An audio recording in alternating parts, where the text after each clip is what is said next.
everybody, my guest this week on the show, I think the first time all season I've had this guy on, got to do this at least once a year. Our managing editor over at Last Word on College Football, our fearless leader, Tony Siracusa, also very in tune with what's going on at Wake Forest. We got some breaking news when we recorded this on Monday. But Tony, I appreciate you coming on. Looking forward to talking all things college football with you.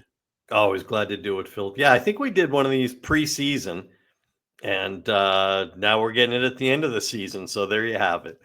There you Full go. circle. There you go. We'll book in the whole thing. And, Right. So the topics, obviously, everybody, we're going to get into. We're going to give Bill Belichick, get Tony's thoughts on that, Mhm. and preview the playoffs. But we're recording this on a Monday evening after 5 o'clock Central Time, and some big news out of where you're at, team you cover, Wake Forest. They're going to have a change at head coach with Dave Clawson stepping down. So, Tony, I'm just going to give you a blank canvas on this one. What is going on at Wake Forest? It's a bit of a surprise. I'm going to say that probably with about 2, maybe 3 weeks left in the season, talking to some of the other media folks who cover Wake Forest and the ACC, I had said I thought Dave was going to leave at the end of the season. He was taking the losses a lot harder than he did last year. They finished 4-8 this year. They finished 4-8 last year. It really seemed to bother him more. There were 3 or 4 games that they lost by 1 score. And it was eating at him. And you could see the emotion in the post-game press conferences. The thing with Dave is he's always been in favor of players getting paid. He's been in favor of players having movement through the portal, but he doesn't like the system. He doesn't like the way it's working. And that has always been a topic of conversation with us because, I give Dave credit. He will answer the big picture questions. I know you and I have talked about it when I was out on the West Coast and covering UCLA and Chip Kelly, and Chip despised the questions that he would just roll his eyes, and, he would hate it when we would address bigger picture issues. Dave welcomed it. And I know I've talked to athletic directors and administrators at other schools who have basically told me that Dave is one of the most well thought of people in terms of having a global look at college football, and that really he could do anything he wanted in college football once he decided he was done coaching. So that gets us back to what happened on Monday. And our sources tell us that Dave gave the athletic director, John Curry, a heads up about a week and a half, maybe 2 weeks ago, that he was thinking about it, that he had just it was time, he burned out, but he needed a couple of weeks to think it through and talk to his inner circle. And that the response was take as much time as you need because Curry wanted him to stay. And then Dave told Curry this morning, Monday morning, that he had decided it was time to go.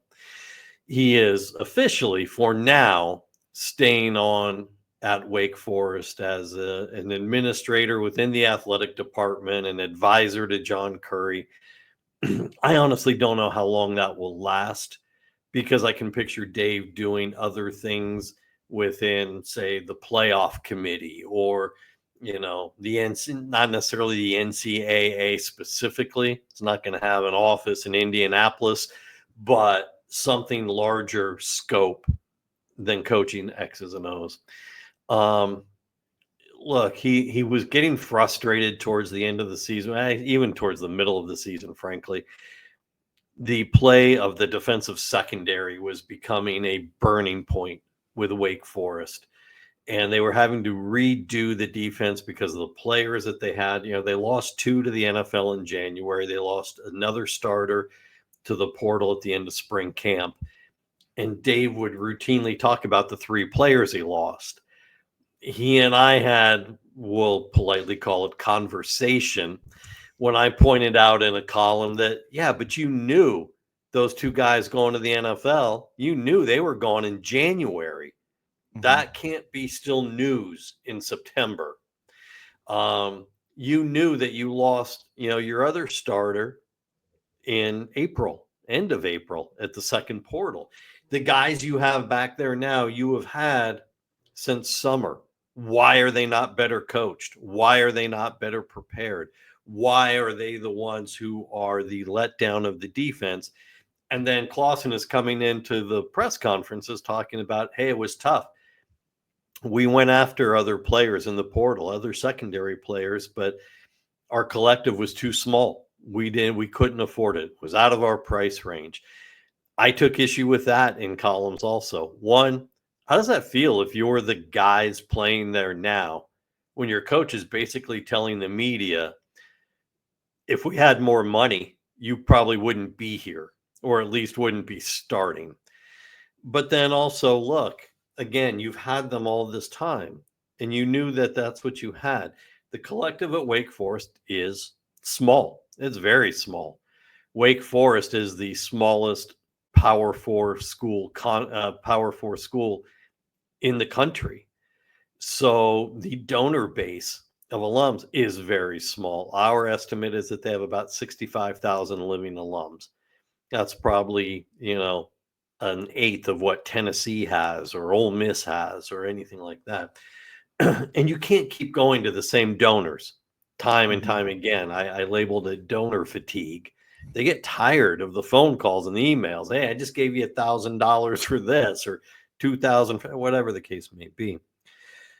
When Clawson started complaining about it, we pointed out in an article that he'd gone 5 out of his last 6 press conferences bringing up the collective money and how they couldn't afford anything else out of the portal. It was around that point that the athletic department started putting an associate athletic director in the front row of his Tuesday press conferences. And the story I was told was, well, they just kind of want to hang out and see what's going on. Hogwash. If you just want to see what Clawson's talking about, you can log into the Zoom feed on your laptop in your office. You don't need to go sit in the front row of his press conference. You're doing it to send a message. I say all of that and I bring all of that up to say, I don't know how long he's going to be happy being in the Wake Forest administration. I think it's a transitional look for now and I don't think he wants to go back into coaching. I don't think this is a move to wind up going somewhere else. I mean, he's got a losing conference record in the ACC in his 11 years. I think he's 2 games over 500 overall. But that's because he's got an FCS team on the schedule every year and usually a pretty soft out of conference schedule. So I don't think this is about going somewhere else to coach. I think this is just, I'm done with the system the way it is. And looking forward for them. Obviously, of course, this is Monday. This is a fresh news item as we're having this conversation. But is there any, like, I'm not even going to say names, but maybe direction they would go with searching for a new head coach? There is. I think, look, as soon as John Curry, the athletic director, got the heads up, he started going through his Rolodex as a just in case. They have hired a search firm to go through and vet people. There is an almost 0 chance that they will promote an assistant from within. There is almost a 0 chance they will get an assistant off a Power 4 school. John Curry believes that, if you're going to coach at a Power 4 conference, at a Power 4 school, this is not the place for on-the-job training. You need to know how to be an administrator for a football program. So if you take those elements out, what you're basically looking at is getting a coach from a group of 5 school, a head coach from a group of 5 school, which is what Clawson was. He was the head coach. He'd been the head coach at Bowling Green for 5 years when they brought him to Wake Forest. And he had a successful run at Bowling Green, was at Richmond before that. And so I think that that's probably the most likely play is they'll get a group of 5 coach, someone who's already a head coach.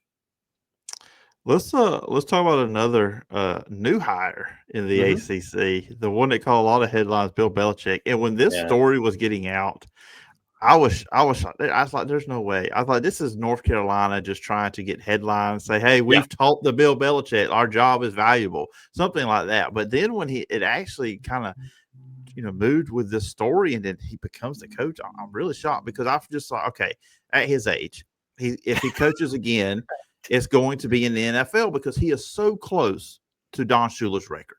Right. Sure. And he was the whole thing with the Patriots thing. It went the way it went. I mean, he pushed the greatest quarterback of all time out the door. You started losing. And then I also got to thinking about Tony. Okay, what was his weakness in the last few years in New England? Recognizing talent. He was bad at drafting players. He was horrible at that. And so now you're telling me he's going to coach in college where that's the big part of what you've got to do. You've got to find talent that can fit within your roster. So I was shocked. I'm kind of in the mindset of this is either going to be really, really good. He's going to figure it out, or this is going to be epically bad. I don't see an in between. What's kind of like your thoughts on Bill Belichick being at North Carolina? No, I think you're absolutely right. It's one extreme or the other, and I tend to lean towards the other. It's going to be really bad. Look, you fired Mac Brown, and you didn't bring up his age because that would lead you to a lawsuit for ageism. But the grumbling was, hey, he's 73 years old. It's time. I didn't like the way they fired Mac. I didn't think it had to go like that. Let him coach out the rest of the season.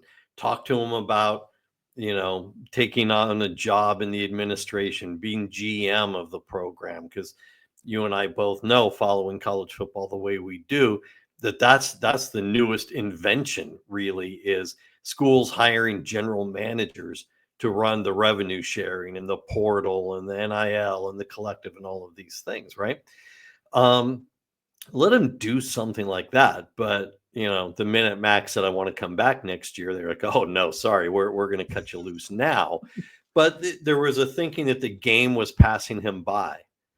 Okay, well, Bill Belichick is only 9 months younger than Mac Brown, and he's never coached in college. So not only, I guess you could say the game hasn't passed him by, he's never met the game before. They haven't been introduced. And here's something that I look at that, Belichick is well known for, being a curmudgeon. Doesn't really like people that much. How is this guy going to go to booster events, glad handing people, asking them for money? And they're hiring a general manager for him for North Carolina, but he's still Bill Belichick. He's still going to have to go to these events, and he's still going to have to give speeches. And I can't think of anybody who would despise it more than Belichick does, right? I was surprised. I wasn't surprised when they floated the idea like you. I just thought, they're trying to make a splash. When he took it, I was stunned. Because and here's where it gets really weird. We've reviewed his contract. They put out like an executive briefing of it, and he's got what's called a reciprocal buyout, right? So if the school fires you, you're owed this amount of money. If you leave before the contract is done, you owe the school this amount of money. So he's getting paid $10 million a year for 5 years. His reciprocal buyout, the money he would owe, is $10 million, but that drops down to $1 million in 6 months. 1st of June, it drops. So wait a second, you're giving him an easy out. You're saying, you're only going to owe us $1 million if you decide to leave for the NFL. Now, are there going to be NFL jobs available in June? Doubtful, barring some absolute weirdness. But he's going to have an easy time leaving after his first year. He'll only owe $1 million. The thing that I saw with him was, and ironically, he was asked about how long he could see himself staying. And in his press conference, he said, I didn't come here to leave. But then you look at the contract, and his buyout really only holds his feet to the fire for 6 months. I think with him, what I look at is a couple of things. There was our reporting is that there was a board of trustee, John Pryor, who really pushed this through, really thought this was going to be big. Bubba Cunningham, the athletic director, was not in favor of this. He wanted to go after a top line college coach. Now, a lot was made out of Bubba Cunningham being at the press conference, and he cut off the sleeves of his suit jacket so it looked like one of the hoodies that Belichick wears. That's funny and cute and whatever, but it has nothing to do with the reality of the way he felt about this. The other part of it is Belichick took a bird in hand, right? Because Black Monday comes up in February, the day after the end of the NFL season when all the coaches start getting fired. Belichick got passed over last year. He didn't get any offers from anybody last year. And I think that if he thought he could get an NFL offer, he would have waited until February. But I think he takes this now because it's something while he waits out to see what the NFL tea leaves are. Part of it, too, is that he is rumored to be insisting that his son Steve, who is an assistant coach at the University of Washington right now, be named the coach in waiting. That is not in the contract version that we saw. Could it be in there at some point? Yeah, sure. But if I'm Bubba Cunningham, the athletic director, I'm pretty upset then if Belichick leaves, because wait a second, you stuck around for a year or whatever, and now we got your son who really wasn't who we were hiring. We just added him in to be able to get you. It's a difficult situation that the North Carolina Athletic Department administration has been put in. Yeah, it's definitely going to add intrigue keeping up with North Carolina football Definitely. over the however long Bill Belichick is there, which I'm right. We'll see. We shall see. The college football playoff, we got our first round. Super excited. Usually, in the 14th, we have to wait till New Year's Eve and New Year's Day, depending on what the Rose Bowl wanted to do. But we get these games this week, and I think it's just a cool thing. They're on campuses. I do too. I really wish the first two rounds were this way because I kind of feel like, hey, I'm a top 4 seed. I should get a home game too. But we'll see how this thing changes in the future. I'll just ask you this. I'm pretty sure I may know the answer to this question. Which of these 4 matchups are you most intrigued by? The Ohio State-Tennessee game. Yeah. Look, I don't think Clemson can stay with Texas. Clemson has got no running game right now. Phil Maffa just is banged up and just not productive, and their offense is very one-dimensional. So I think Texas winds up with a pretty easy time with them. Notre Dame, Indiana intrigues me a little bit, but I think Indiana has had one tough game all year, and they lost. So I think Notre Dame takes care of business there. The Penn State SMU, I think, is an interesting game because Penn State has to hope that Drew Aller, the quarterback, stays healthy because Bo Prabula has entered the transfer portal and is not sticking around for the game, which I think is unfortunate. He's got plenty of time to find his next home, but he's decided he's got to go in now. And you have James Franklin blaming the system for his backup quarterback leaving now. But you look at the other side of the stadium, and the SMU backup quarterback, Preston Stone, is going into the portal, but he's staying for however long SMU is in because he knows the rules. You have, even if the portal is officially closed, if your team is still playing, you have another 5 days after their season has ended to still go into the portal. So he's trying to help his team. I think with that game, real quick, just the temperatures at Penn State are going to be brutal. The whole stadium's covered in snow right now. It's going to be really cold. And the challenge is Kevin Jennings, the SMU quarterback, is a sprint out quarterback, likes to tuck and run. And I think the weather conditions in Happy Valley are going to be very prohibitive of that. And he is not a drop back quarterback in any capacity. Matter of fact, Preston Stone is, but he was replaced in week 3 after a loss to BYU by Kevin Jennings. So I think Penn State takes care of business there. That gets us to Tennessee and Ohio State. Part of what intrigues me is what the fan base is going to look like. Yeah. Because Ohio State butchered the ticket sales, the ticket allocations on this by limiting the Ohio State sales to their fans and students. And a bunch of the tickets got gobbled up by ticket brokers and resellers. And they're doling them out to Tennessee fans like, it's orange candy.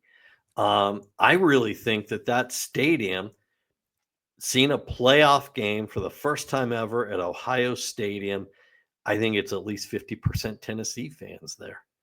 I see them, it's going to be cold. It's going to be ugly. That works to Ohio State's advantage because here's a stat to keep in mind. In terms of pace of offense, Ohio State is 131st in the country. In other words, they are one of the slowest teams in the country in terms of using the play clock, burning the game clock. They like the slower pace. They want a huddle. They want Will Rogers just, taking his time.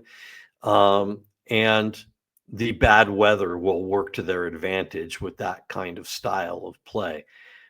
But I don't think there's going to be a home field advantage for the Buckeyes. And I think that, they still haven't. Look, if you're Ohio State fan, you're still wounded over the loss to Michigan and what it did to where you should be or would be in the playoffs. Because then they turned around and they're a 8 seed. Yeah. And they had better. They could have done better. Could have gone better for them.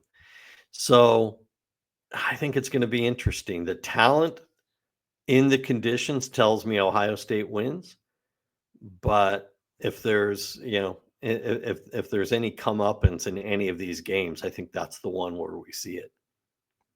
And when I look at this game, I look at the two quarterbacks as very key. Mm-hmm. And it feels like Tennessee trusts Nico, but does Ryan Day and the staff and your old friend Chip Kelly, do they trust Will Howard? Right. And think about it. I mean, there's some anxiety around that program right now too. Sure, there is. And I wonder too. And I think Chip Kelly called. You look at the Michigan game, a very conservative offense. And when you look at what he did with Howard, you wonder why. Like you said, it seems like he doesn't have a lot of faith in him. He didn't let him loose. Everything was very reined in, and all you needed in that Michigan game was 2 touchdowns because Michigan's offense is horrible. Michigan's offense isn't going to score 2 touchdowns, wins you the game, and they went really conservative, and I didn't understand it. It would be easy for me to take shots at Chip Kelly, but I'll try to resist. But so I don't get it. And like you said, maybe it's a lack of faith in Howard. And yeah, Tennessee trusts Nico, but Nico's never played in environment like this at all anywhere. A kid comes from Southern California, and you can't show me an SEC game or even an out of conference game where he's played in what is expected to be blizzard conditions.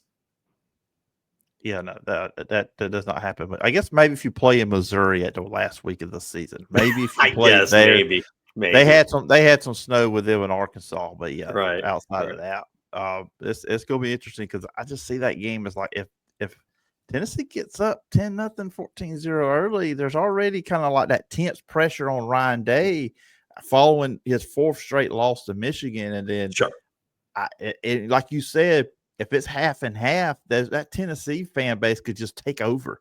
Oh, absolutely. Stadium. Oh, absolutely. So, they could. And you're right. It kind of forces Chip Kelly's hand at that point then to open up the offense, something which he doesn't seem to feel comfortable doing. Yeah. So it's going to be fun this weekend. I'm looking forward to it. I am going to be sitting in front of my TV Friday night for the game and then all day Saturday. I'm not going anywhere. So it's going to be fun. I can't wait for the first round of the playoff at these campuses. And Tony, appreciate you coming on. Hey, look, I always tell people to go check out Last Word on College Football here on the show, but I'm going to let the managing editor our fearless leader, do so. Tell us where they can find you and Last Word on College Football.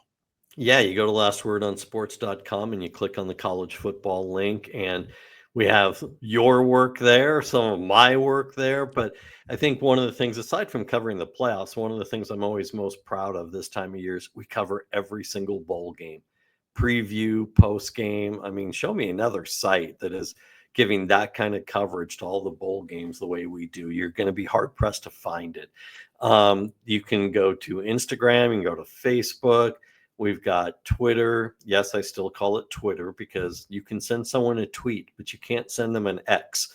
If you send someone an X, I think the FBI shows up on your doorstep. But so you can find us on Twitter at Last Word on CFB. You can find me on Twitter at Tony Bruin, and I'm on Blue Sky with the same handle. All right, sounds good. And look, go check out Last Word on College Football. Again, you always hear me talk about it, but you just heard from Tony Siracusa why you should do so. And like you said, we have all the bowl games covered. So you go check it out. And Tony, it's always fun talking to you. And I look forward when we get to do this again. All right, man. Be well.